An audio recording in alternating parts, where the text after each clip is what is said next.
un sistema o un diseño que al menos es operable, ¿verdad? Que a lo mejor necesite refinarse de alguna otra forma, pero que al menos ya tenemos una idea de poco más o menos cómo sería un horno para desempeñarse bajo ciertas condiciones de trabajo, ¿no? Entonces, vimos la parte de la liberación de energía, ¿no? Que ocurre a partir de la cantidad de combustible que podamos estar quemando. Dijimos que todos estos datos provienen de asuntos de campo, ¿verdad? Que son análisis del combustible, análisis de los gases de combustión, cálculos de las cantidades de combustible que se han de utilizar, ¿no? Todo ese tipo de cosas son informaciones o entradas en nuestro proceso.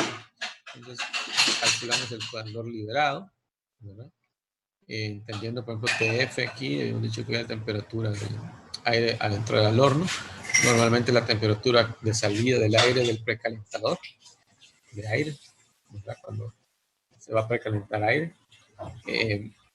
Precalentar aire, vimos que ofrece, cuando el aire está precaliente, ¿no? Ofrece una entrada de energía mayor al horno, ¿verdad? Por ende, podemos aumentar en cierta forma gases calientes o aumentar la tasa de absorción y mantener la temperatura de los gases.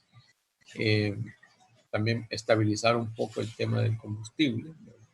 A veces el combustible también se puede precalentar hasta cierto punto, ¿no? Y todo eso es ganancia siempre y cuando nosotros lo hagamos a partir de recuperación de energía de gases que están calientes, ¿no? Que han sido producidos por el mismo proceso. Hablamos del tamaño del horno, ¿verdad? Metros cuadrados o pies cuadrados de pared, en donde típicamente no utilizamos el fondo como una pared útil en el 100% de la percepción, aunque está involucrado en cierta forma por la manera en que está diseñado el horno. Y utilizamos nada más el techo, ¿verdad? Y las 4 paredes que rodean la caja. El área bruta o área F, ¿verdad? Tendrá que ser modificada por un factor de corrección que dependerá de la configuración de la pared, ¿no? Y mencionamos pues alguna gráfica ¿verdad? Esta, ¿no? Que nos permitirá para algunas configuraciones de paredes que se utilizan encontrar ese factor de efectividad, o sea, cuánta área de las tubos está disponible para absorber energía radiante proveniente del proceso de combustión. No sé si voy a cambiar de un segundo, ¿verdad? Y vamos a ir al otro tipo de archivo, únicamente para recalcar algunas cosas, ¿no?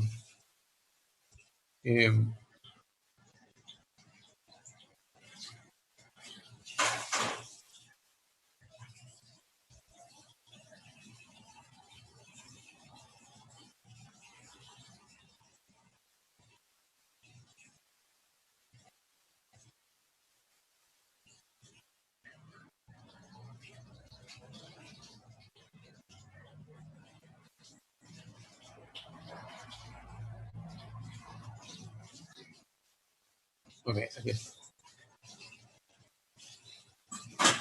Cuando hablamos de las paredes de tubos, estamos hablando de estructuras parecidas a estas, ¿no? Estos son los tubos, ¿verdad? Que rodean el hogar del horno, ¿verdad?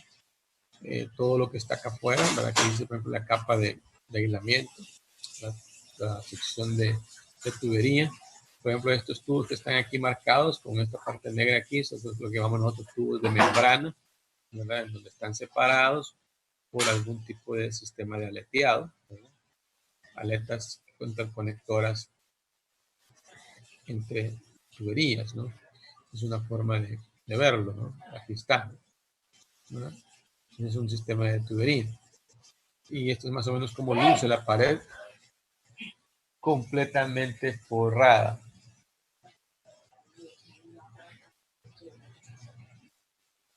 Completamente forrada de tubos, ¿verdad? Y más vistas laterales, ¿verdad? De cómo está estructurado estas paredes. Bien.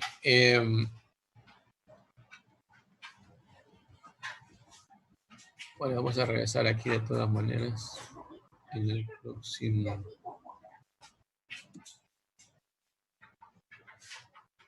próximo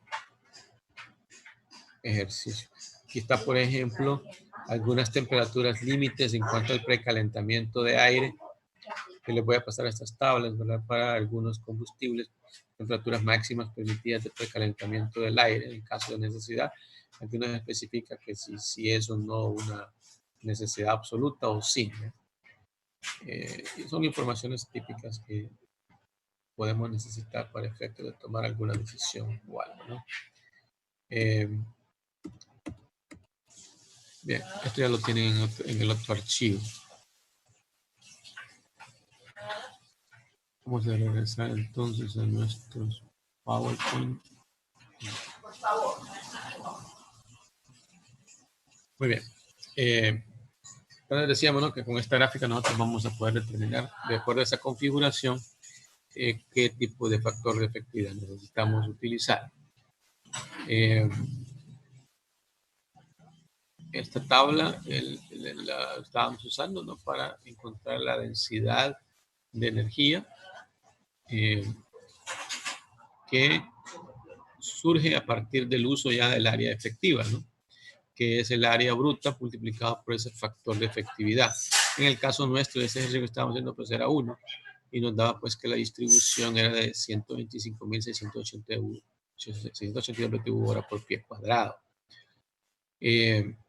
Para leer este dato lo ocupábamos, ¿verdad?, en esta gráfica que está acá, ¿verdad?, en este caso para A, y con los 120 y pico, ¿no?, encontrar el cruce y encontrar la temperatura de los gases de salida que tienen al momento de salir del horno, ¿no?, y encaminarse a la zona de transferencia de calor por convección. Y vimos en este taller entonces también el otro gráfico de temperatura, ¿verdad?, para encontrar que con esta temperatura de TF, la temperatura de salida de los gases de combustión del horno, encontrar la entalpía con que los gases abandonan el horno, ¿no? Y vimos que podemos tener dos lecturas, una con un 0% de humedad y otra con la humedad real del agua en esos gases, con propósitos diferentes, ¿no? Cuando el 0%, dijimos, esto sirve para hacer cálculos de eficiencia de uso de caldera, y mientras que el H ya con el agua involucrada, o sea, con la humedad, nos sirve para encontrar el dimensionamiento de los equipos de transferencia de calor que vamos a estar incorporando en el circuito de gases calientes que van a ser enfriados.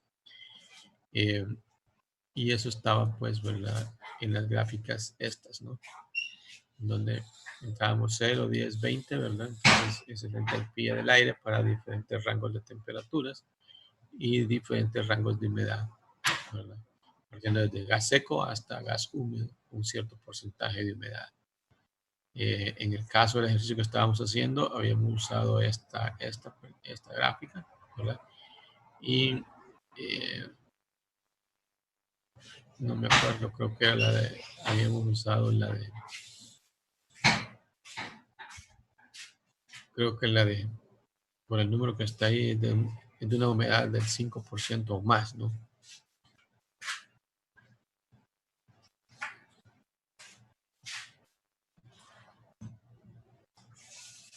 Por eso nos salía 670. Significa que haya cierta humedad. Todo esto es una forma de referencia del trabajo, ¿no? Esto hay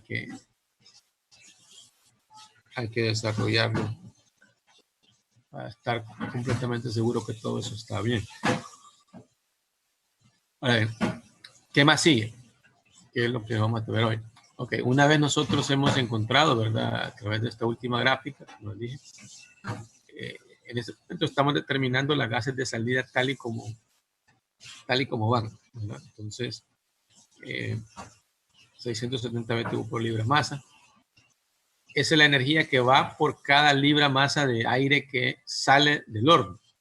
A ver, ¿cuánto aire sale del horno? Entonces, es el siguiente dato que tenemos que encontrar, ¿no? Vamos a calcular el flujo de gases de combustión que se forman, ¿no?, en el proceso.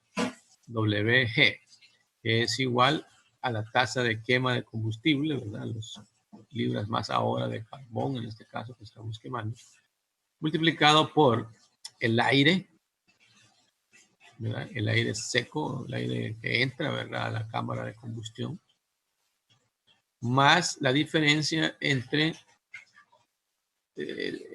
este 1 menos WR, ¿verdad?, se refiere a la cantidad de gases que se forman a partir de los otros elementos que no son aire, ¿no? En este caso son los elementos del combustible, el nitrógeno, el oxígeno, ¿verdad?, el vapor de agua que se forma y todo eso. Entonces, por cada unidad de aire que se forma, ¿verdad?, perdón, de combustible, hay una porción que no va a formar nunca gases y son los residuos, ¿verdad? Los residuos que salen como desechos sólidos del sistema, ¿no?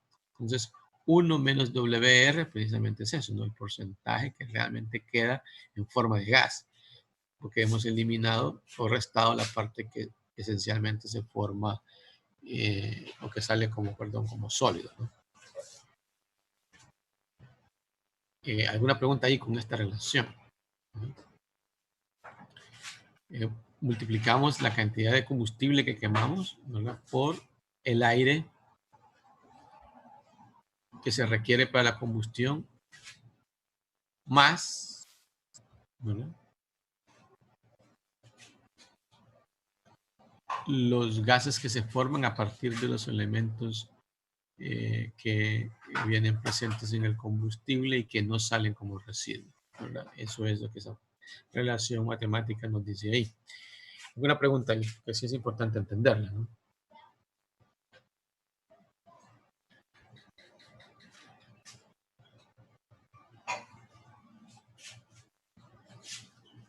¿Nadie? Muy bien. Entonces, para este ejercicio, la tasa de combustión es de 125.000 libras masa de combustible, ¿no? Para los que no se acuerdan, pues eso estaba dentro de la información dada, ¿no? 125.000 libras masa por hora, ¿no? Esa era la tasa de quema de combustible. En este caso es un dato, ¿no? Pero de repente este es un dato que nosotros mismos tendríamos que calcular a partir de la eficiencia, ¿verdad?, en función de la demanda de vapor que nosotros estamos estimando producir.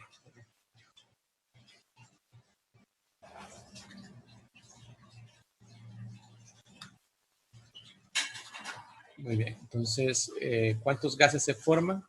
Dice que se forman 1.61 por 10 a la 6 libras por hora. Si nosotros aumentamos la tasa de quema de combustible, ¿qué pasa? Pues es obvio que se va a aumentar el volumen de gases. Si quemamos menos, el volumen de gases disminuye, ¿verdad? Correcto, ¿no?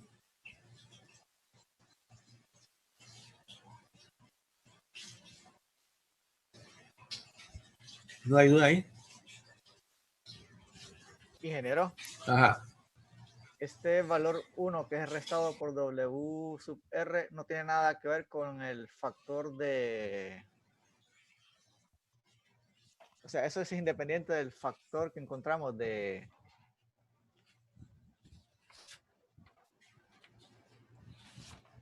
¿Cuál factor? El factor que calculamos, el factor de efectividad. No, no, no, no.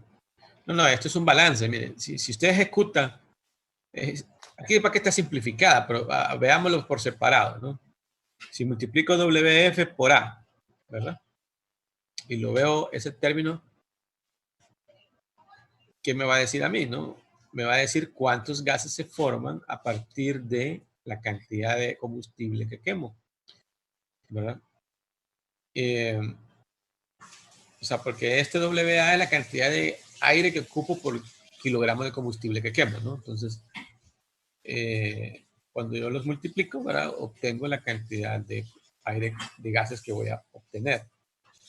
Pero a eso tengo que sumarle la parte que el combustible va a aportar. Acuérdense que el aire que es oxígeno y es nitrógeno, ¿no? ¿De acuerdo? Sí.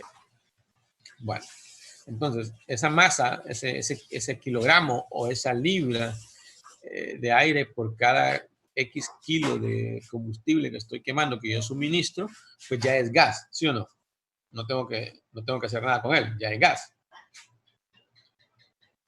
Y si la proporción de formación es de 1, 2 o 3 libras por cada kilo de combustible que utilizo, pues todo es cuestión de multiplicar los kilos de combustible por la tasa de formación de gases, ¿no? Que en este caso es la cantidad directa de aire que estoy suministrando a la cámara, ¿sí o no? Parece que esto.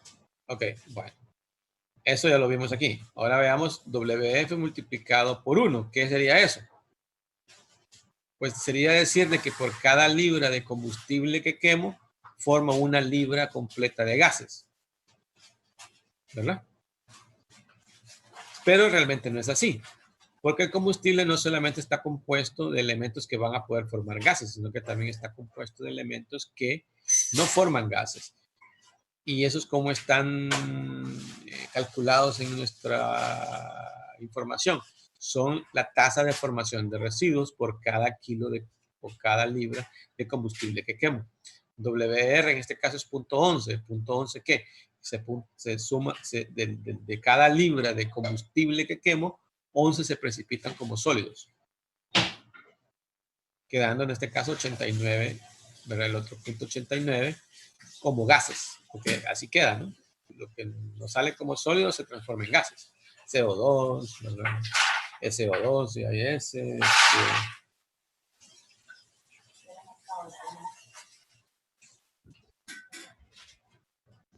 Okay. ¿Me entiende, verdad? Entonces, sí, sí. Ahora ya ve usted la diferencia. ¿Qué es lo que estamos sumando? Estamos sumando el aire que entró como aire, que es gas directo, más la parte del combustible que se convirtió en gas. Perfecto, muchas gracias. Muy bien. ¿Alguien más? Ingeniero, yo tengo una pregunta, pero es sobre una de la tarea, pero no sé si lo dejamos para el final. Ah, no, pues estamos aquí primero. Espérame, sí, al principio tuvimos chance, llegó tarde usted. Llegué un poco tarde, por eso le pregunto. Sí, no, ahorita estamos aquí, ¿no? Lo que estamos explicando. Igual, esto tiene que ver con la tarea, entonces espero que pueda resolver muchas de las preguntas, pero ya vamos a ir. Entonces, hasta aquí estamos claros, ¿va? Hemos calculado la cantidad de gases que se forman. Aquí van agua, vapor de agua, todos los gases van aquí. Estos no son gases secos, estos son los gases, ¿verdad? Completos. Listo, ¿va? Muy bien. ¿Cuánta energía transportan estos gases? Pues ya lo vimos, ¿no? La energía que transportan estos gases que salen a qué temperatura, de acuerdo a lo que encontramos en nuestro dato, salen a una temperatura de 2380 grados Fahrenheit. O sea, ese millón y pico de ese 1.61 millones de libras masa por hora de gases que se forman son los que van a salir por la chimenea, ¿verdad? A cierta temperatura, pero también salen del hogar y entran en la zona de intercambio de calor, ¿verdad? A 1.61 millones de libras masa por hora a 2380 grados Fahrenheit, ¿verdad? Con un contenido de energía de 670 BTU por libra masa. Esa es la interpretación de ella. Pregunta ahí. Entonces, esta masa de gases, ¿cuánta energía transporta? Pues es ese volumen de masa por su energía entálpica, ¿no? O sea, los 670 que habíamos encontrado en la tabla. O sea que la cantidad de energía que transportan esos gases es de 1078.7 millones de BTU por hora. Con esa energía disponible van a enfrentar todas las superficies termointercambiadoras de calor que se van a encontrar estos gases de combustión en su trayectoria hasta salir a la atmósfera, ¿verdad? ¿Cuáles son esas superficies? Vamos a mencionarlas, aunque de repente no... Bueno, sí, aquí tenemos en el dibujo, en estos dibujos, perdón. En estos, aquí tenemos, ¿no? Estamos hablando de gases que están en esta condición ahí, ¿no? A 2380 grados Fahrenheit y una entalpía de 670 BTU por libra más. ¿Qué van a hacer esos gases ahorita? Esos gases van a hacer en este momento, ¿verdad?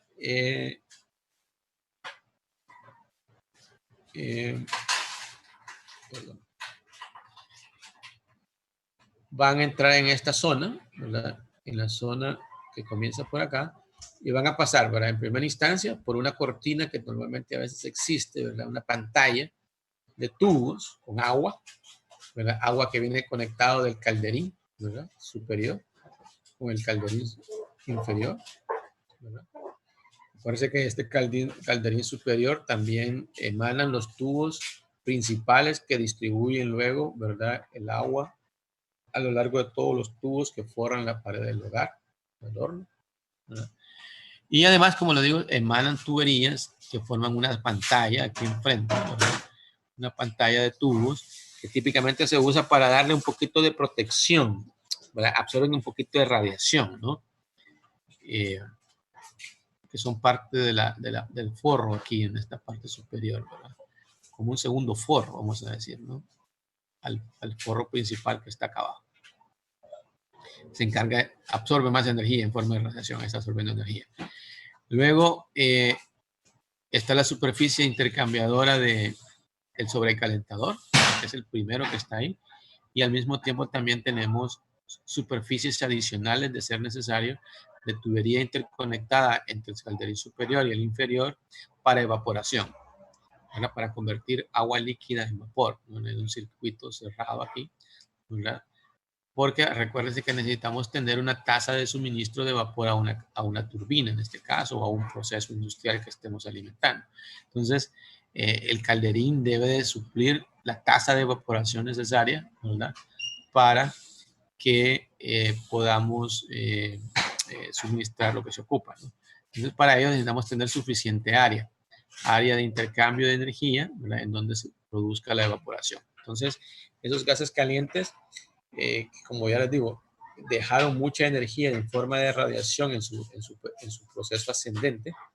Ahora se encuentran a 2380, ¿verdad? Viajando y enfrentando superficies termointercambiadoras, ¿no? Pantalla de tubos, banco vaporizador, sobrecalentador, ¿verdad? Y en la medida que ellos van atravesando esa cortina de tubos, pues su entalpía va disminuyendo, ¿no? La cantidad de energía por unidad de masa de gases va disminuyendo. O sea que también su temperatura va en disminución, ¿verdad? Eso es lo que está ocurriendo ahí.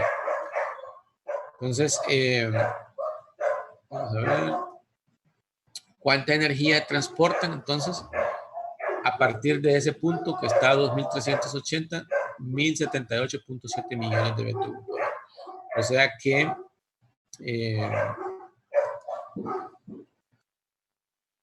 O sea que hay 1078 puntos y fracción de millones de BTU hora disponibles para intercambiarlos a lo largo de toda la trayectoria de los gases a través de todos estos sistemas hasta que salgan. ¿Cuántos BTU por hora van a salir aquí? Pues dependerá de qué temperatura yo voy a dejar los gases aquí, ¿no? Cuánto yo recupero de esos 1078 en el camino, ¿verdad? De esos 1078.7 en el camino. Una porción es obvio que no la voy a poder recuperar, que es la cantidad de calor que se va por chimenea como gases calientes, ¿no? Si recordamos, nosotros calculamos al principio cuánto calor se liberó, ¿no? Liberamos, por aquí está, ¿no? 1.363.4 millones de BTU por hora. Esa fue la cantidad de producción de BTU hora que tuvo el proceso de combustión. Fue la cantidad que liberaron esos 125.000 libras de carbón por hora. Entonces, esta es la cantidad máxima que yo podría intercambiar en todo el sistema. Pero habíamos visto que una parte de ese calor es el que llamamos nosotros de absorción, ¿no? Que es el que estamos practicando acá, ¿no? Que se absorbe en el lugar, ¿verdad? En el lugar del horno. Esa energía absorbida es la que estamos tratando de cuantificar, cuánto fue lo que se absorbió. Entonces, por simple balance, ¿no? Si liberamos 1.363.4 millones y el aire, al comenzar su travesía, ¿verdad?, convectiva, solo dispone de 1.078.7 millones, pues la diferencia, ¿qué pasó con ella? ¿Qué pasó con ella?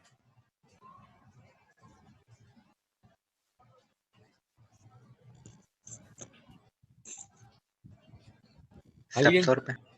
Fue la que se absorbió, ¿no? O sea, por simple balance, ¿no?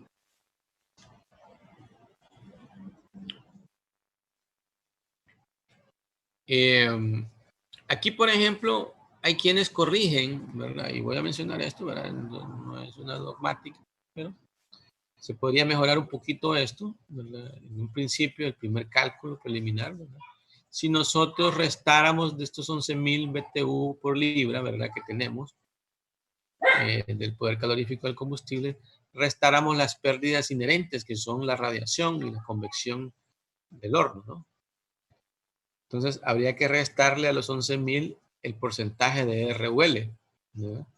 Digamos, menos el 3% del menos el 3%, menos el 2%, dependiendo, ¿verdad?, cuál sea el factor de diseño que utilicemos para pérdidas de calor por convección y radiación. Eso lo que haría es darnos un número mejor, más preciso, más corregido, ya que al final, pues, es cierto que se libera, pero al final tampoco va a estar disponible en los gases, ¿verdad?, porque se pierde antes de que realmente llegue a los gases, ¿sí o no? ¿Verdad? Si yo resto de los 11.000 las pérdidas RUL, que recuerdan que las pérdidas RUL eran las pérdidas por radiación, convección en la superficie del horno, hacia la parte exterior. Entonces, si yo resto eso, ¿verdad?, entonces, por decir, en vez de usar el 11.000 BTU, solo uso el 97%, ¿no?, permitiendo una pérdida del 3%, ¿no?, máximo. Estoy diciendo números, no es que usted vaya a correr y haga así, ¿no? Menciono, ¿no? Puedo corregir a este, ¿verdad?, para tener un número un poquito más propio, más cercano a una realidad. Al final yo estoy haciendo una estimación, ¿no?, para tener un diseño preliminar. La afinación final del diseño tiene que suplirse a través de otros mecanismos, ¿no? Hay que emplear técnicas un poquito más sofisticadas, matemáticas de optimización de cada parte del diseño. Hay que hacer análisis económicos, ¿no?, a la hora de fabricar, ver, ¿verdad?, compromisos económicos del costo de cada aparato que va surgiendo y todo lo demás, ¿no? Entonces, estos números pues no son eventualmente los números finales. Entonces, como son una estimación preliminar, puedo tratar de hacerlo lo mejor, asumiendo las pérdidas que realmente se dan, o lo dejo con todas las pérdidas, ¿no? Al final no va a hacer gran variación. ¿Una pregunta ahí?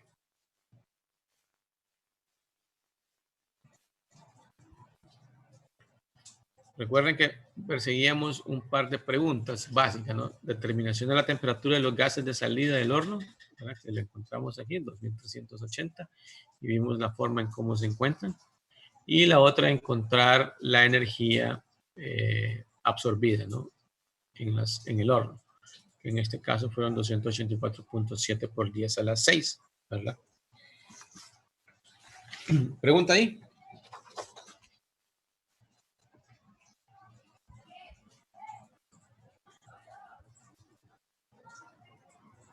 ¿Nadie?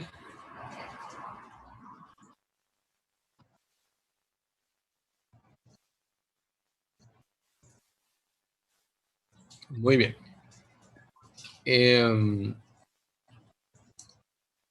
¿Qué sucede con este calor que se absorbe, ¿no? Ya dijimos que ese calor que se absorbe, lo absorbe tubos que están llenos de agua.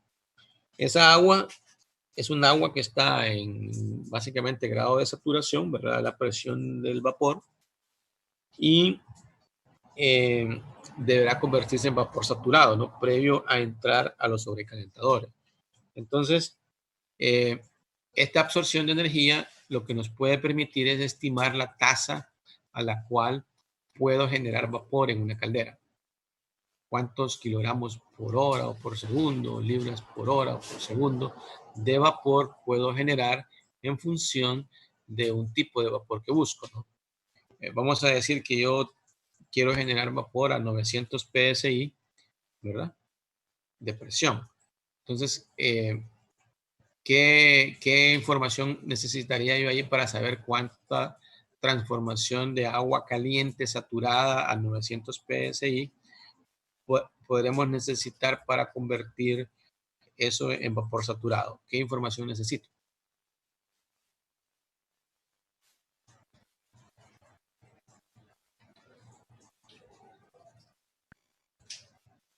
¿Qué información necesito para saber que estos 284.7 millones de BTU por hora que fueron absorbidos por la tubería van a resultar en, ¿cómo se llama? Vapor generado a 900 psi. ¿Qué necesito saber? Intuitivamente, no es ningún dato fuera de serie, no es un dato simple y sencillo. ¿Qué propiedad necesito conocer?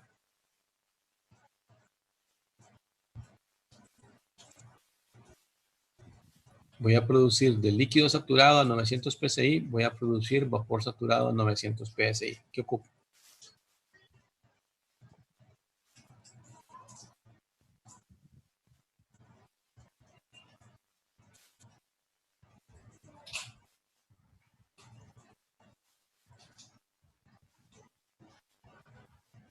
Nadie. La entalpía, que los relaciona en ese punto. La entalpía de vaporización, ¿no? El HFG. ¿Verdad? Cuando yo divido el Q absorbido entre la entalpía de vaporización, puedo encontrar la cantidad de libras o kilogramos por hora que puedo producir de vapor, ¿no? ¿Sí o no? Sí, porque cancelamos la unidad BTU, se nos cancela y nos quedaría libras por hora. Ajá. De vapor. Ok. Bueno, esa es la parte exacta, ¿verdad? La parte, vamos a decir, técnica de la explicación de cómo se manipulan las unidades, ¿no? Pero yo quiero que lo piensen desde el punto de vista práctico, ¿no? Hemos hecho todo un trabajo para determinar el calor absorbido. Ahora les estoy diciendo qué puedo hacer con él. Entonces, ¿qué otras cosas pueden suceder ahí, no? A ver, alguien que... ¿En qué estamos? Estamos tratando de darle un tamaño adecuado ¿a quién? A la caldera, al horno. Al horno, correcto. Entonces, por ejemplo, en este caso, ¿verdad? Si mi meta es producir vapor a 900 psi, ¿verdad? Entonces, podría estimar con ese tamaño que he escogido, ¿verdad? Y con los cálculos que he hecho, cuánto vapor más o menos podría generar, ¿no? ¿Sí o no? Sí, es correcto. Esa es la tasa de evaporación, ¿no? Que voy a obtener. Porque acuérdense que es en esos tuberías en donde se genera la tasa de evaporación. Muy bien. Entonces, yo lo hice el cálculo, ¿verdad? A 900 psi y con 669.46 BTU por libra masa, que es el HFG a esa presión, dice que yo puedo generar hasta 452.268 libras masa por hora de vapor. O sea que esta caldera que tenemos ahí, si tuviera que producir vapor a 900 psi, necesitaría produciríamos aproximadamente alrededor de 450.000 libras por hora de vapor. ¿Sí? Quemando 125.000 libras masa por hora de carbón, ¿verdad? Con la cantidad de aire que dijimos que lo estamos quemando y todo lo demás, y con el precalentamiento del aire que lo hemos puesto, con todas las condiciones que hemos expuesto, sería capaz de producir alrededor de 450.000 libras masa por hora de vapor a 900 psi. Ahora bien, ¿es eso suficiente o no? Eso no depende del horno, no se depende de lo que yo ocupo, ¿no? Entonces vamos a decir de que no, yo realmente necesito producir más porque la turbina debe producir más kilowatts y con eso no produce todos los kilowatts que necesito, ¿no? Vamos a decirlo, ¿no? Porque puede ser que sea el problema. Puede ser que es suficiente. ¿Por qué? Porque al final quiero saber cuánto puedo llegar a...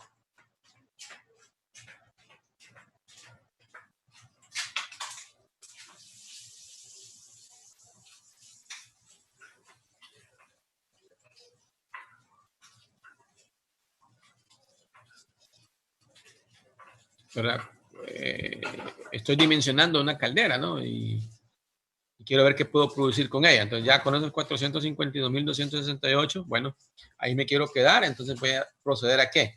A diseñar si quiero sobrecalentar, hasta cuánto quiero sobrecalentar, ¿no? Si voy a recalentar, porque voy a usar un ciclo de recalentamiento enfrente, pues también voy a determinar cuánto vapor tengo que recalentar y así, ¿no? De ahí para allá parten otras cosas. Pero lo importante es notar, ¿verdad? Que para cada tasa de generación de vapor, yo tengo que tener un dimensionamiento adecuado de mi horno, ¿verdad? Que está dirigido por la cantidad de calor que se absorbe en ese horno. Ahora bien, si... Bueno, vamos a salirnos y comenzamos de nuevo.